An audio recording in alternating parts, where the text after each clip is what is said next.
Hi listeners, news flash. My new season, STEM to the Future, is finally here, and what a season it is too. As my podcast is all about the future, I kind of already feel like I've travelled in time because I've already recorded most of the season, but it just hasn't been broadcasted yet.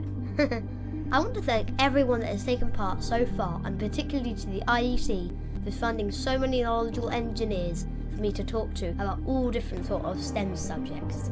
Mum has posted on social media a kind of calendar for what I've got coming up each month, but for those of you who don't follow me on Facebook or Instagram, I thought you might like to know what's coming up. Episodes will come out on the first and last week of the month, usually on the Monday. So far, last week, my first episode was an introduction to engineering with chartered engineer Andy Tate. Listen to hear about all the different careers in engineering and the skills needed to do the job, as well as some interesting projects he's working on. At the end of May is the future of electricity. So I talked to an electrical engineer about circuits, the future of energy, how he helped to solve the problem with a roller coaster.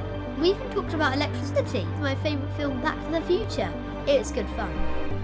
June again brings us 2 episodes, one about storing your data on computers on the cloud, the future of computers with a lady who works for Microsoft, and at the end of the month I talked to somebody who works for the company NanoSun, who are making hydrogen fuel cells to power vehicles rather than petrol, diesel or batteries. There will also be a bonus episode in June from the Kids Listen Mashup podcast, which I feature in. Don't miss that one.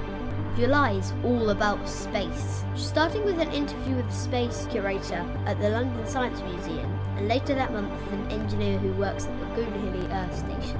He works in the deep space communications and talks to me about satellites. In August, there's the second part of my Future of Energy episode, talking about carbon, the fuel sources that create carbon and alternatives to reduce carbon production, and even capture it in the future to put it back into the ground. As it will be the summer holidays by then, here in the UK, it seemed appropriate that my last episode in August about the future of flight. I talked to somebody at Airbus about aerospace and aeronautical engineering. I'll be back at school in September.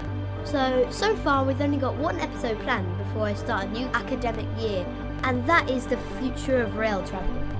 Solar powered trains, battery operated ones, you name it, we talk about it. A far cry from Thomas the Tank Engine, but well, maybe in the future there'll be a new, more futuristic version of him. I hope you'll join me for this season and are looking forward to it as much as I've enjoyed making it. Thanks for listening and see you in the future.